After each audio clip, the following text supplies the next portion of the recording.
Who the hell can wait till morning? Talk now at latenightsportsradio.com. Millionaires are being made all season long at DraftKings.com, America's favorite one-week fantasy football site. One-week fantasy means no season-long commitments. Play whenever you want. Got a player who's hurt? No problem. Injuries won't derail your shot at victory because it's like a new season every week, so you're never stuck with the same players.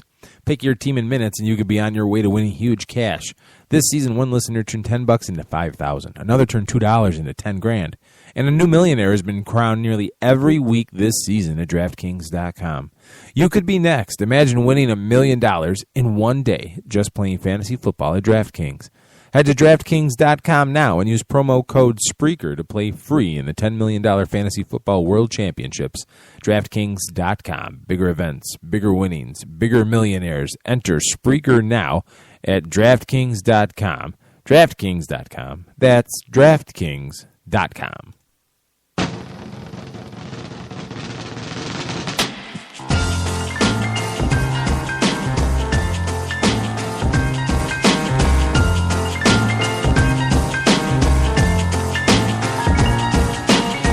And we're back here a day late and usually $1 short. It's 87 Sports Fans live at latenightsportsradio.com. Thanks you all for joining us. The official radio show / podcast of 87sportsfans.com. I am your illustrious solo host, Keith Grieve. Follow me on Twitter at Keith Grieve. Just like it sounds, just like it's spelled. Nothing funny. If you can remember the I before E rules. And I only say that because most people don't. Most people screw up the spelling of either my first name or my last name. They also like to put an S on the end of it. I don't know why. I don't get it. Last name is just Grieve. Like to be sad. And to describe my name that way is a perfect segue into what I really am going to spend way too much time talking about. And that is my Chicago Bears. Gosh. Is there who has it worse than us? Right? Isn't that what Jim Harbaugh said? No, it's not. I know.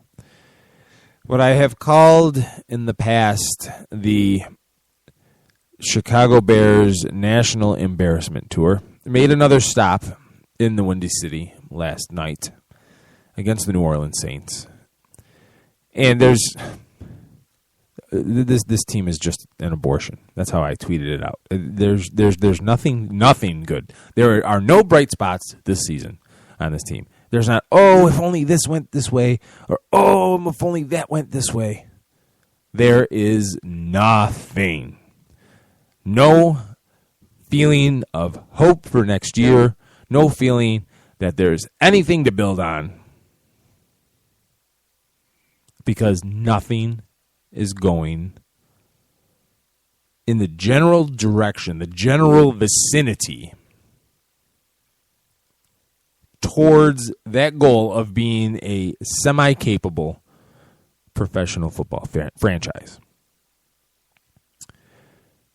And if you want to call in at any time, 585-633-7487, 585-633-7487. I was watching the game at a bar with a friend of mine last night, and the first half anyway. And I made the comment that it just never looks like anybody knows what the heck they're supposed to be doing. It's sad how hilarious it is. You watch the Bears, okay, and the lightning rod, Jay Cutler, who gets all of the criticism, fair and unfair. All of the criticism falls on his. I'll get into that in a minute. But this season, you had him having a horrible year.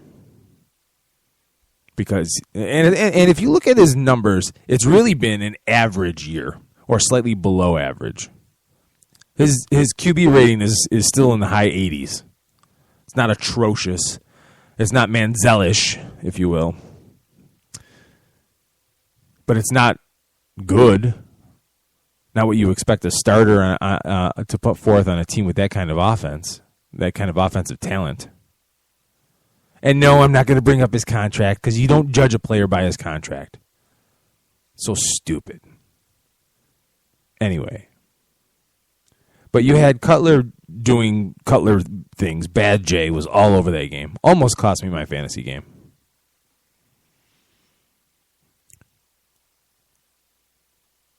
But you also had things like a fake punt that couldn't get 3 yards. You had a wide receiver get called for a false start. Those are just things you don't do.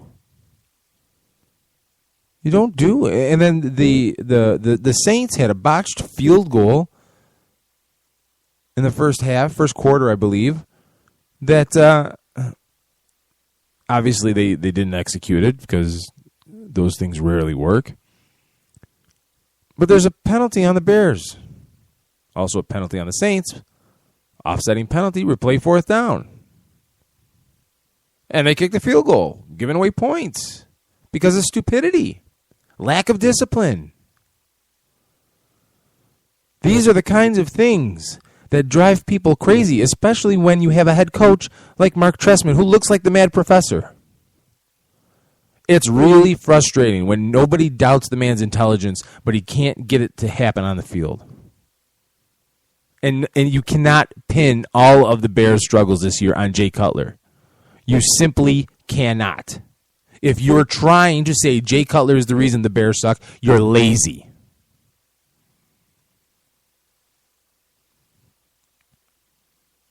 He ain't perfect. He wasn't even good this year. But to look at that team and try to pin it all on the quarterback position is lazy. I wrote a blog post a couple weeks ago at 87sportsfans.com. You got Cutler being Cutler. You got Forte after the first Packer game, the first Packer destruction debacle, wearing a shirt in the locker room afterwards with the word happy on it after he got his first 100-yard rushing game of the season. Again, not the end-all, be-all, not the Bible. Could have just been the only shirt in his locker. I don't like to think like that. Everything means something. You got Lance Briggs, the supposed defensive leader, admitting to a reporter from the Chicago Tribune that he zoned out of meetings when he was injured because he wasn't playing. Didn't know how to handle not being able to play. Said that there were times where the coach's words were just droning on and all I could see was the clock, and I basically saying he couldn't wait to get out. Couldn't wait to be dismissed. Is that leadership, veteran presence on a team, especially at the point where that article was printed and the point where Briggs got hurt, where things were bad but could have been turned around?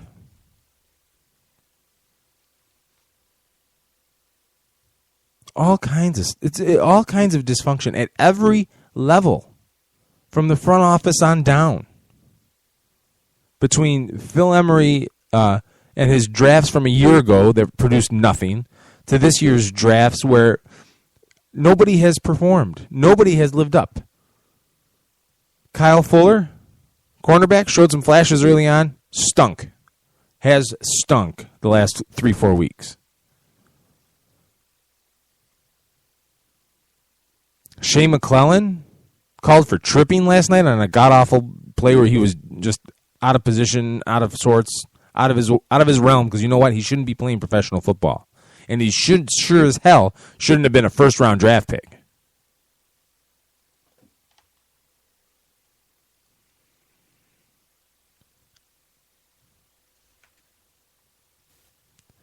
You know, but the idiots all want to blame it on Cutler and Cutler alone. Get rid of Jay Cutler and the Bears will get better. Absolutely not. You put Aaron Rodgers on this team, they still don't win.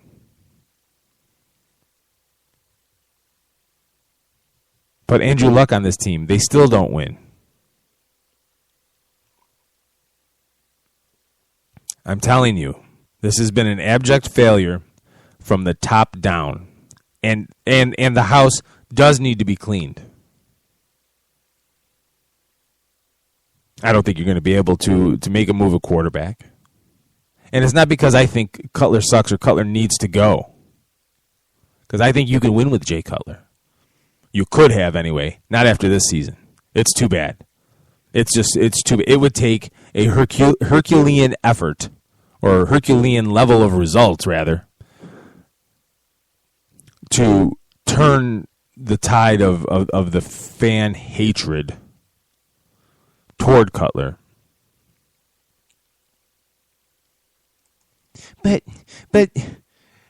Keith, Josh McCown played better than him. Okay, well, Josh McCown in 2013. Okay, I lost my screen here. Hold on. Damn it. I had this all queued up, and then I went and clicked around, and this is what usually happens. Josh McCown in 2013, you look at the games that he was starting in 2013.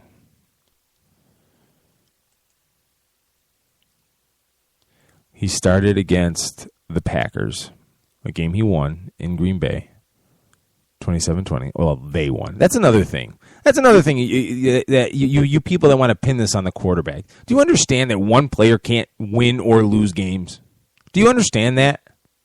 Do you get that? You can't sit here and blame Cutler for the Bears. It's the entire roster and front office. It just aggravates me. I hate to sound like that crotchety old man in the corner, but God, it just aggravates me.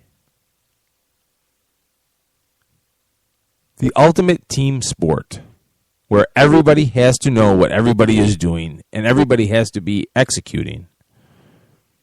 And as soon as one person doesn't, the whole thing gets thrown into disarray.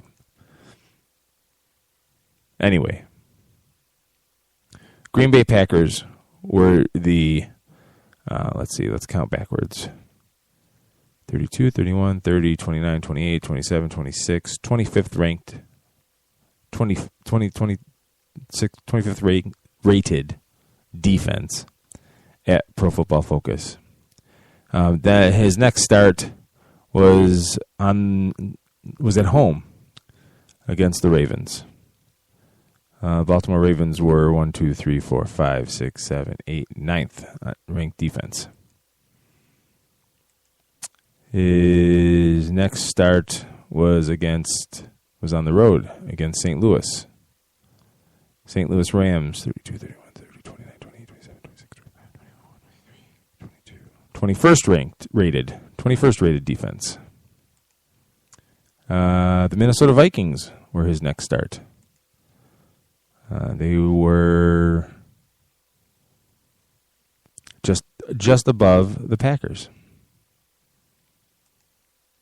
And then his last start was the Dallas Cowboys last year, who were the fourth worst rated defense. So out of all of his starts, the only game that was against a decent defense was the Baltimore game. 19 of 31 for 216 yards and a touchdown. But did not throw an interception, so tip your cap. Nice game. Josh McCown did not outplay Jay Cutler last year. Did not. And while we're on the subject of that comparison, in Josh McCown's 6 starts last season. But by the way, he went 3-3 in those starts. So before you start anointing him,